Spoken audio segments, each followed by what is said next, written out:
ప్రియమైన వారులారా, బాగున్నారా? మరి యొక్క వచనం ధ్యానించుకుందాం.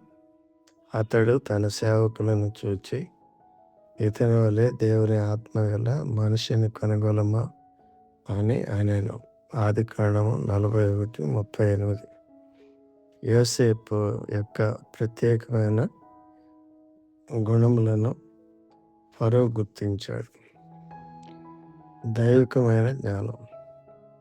యోసేపు దేవుని ఆత్మ గల మనుషుడు అని ఫరో గుర్తించాడు.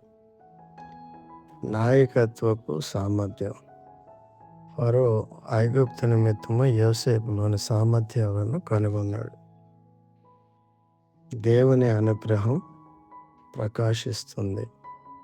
యోసేపు తలాంతులు మరియు వ్యక్తిత్వం ప్రత్యేకంగా నిలిచాయి. ఫరో ప్రశ్న యోసేపు జీవితంలో మలుపును సూచిస్తుంది.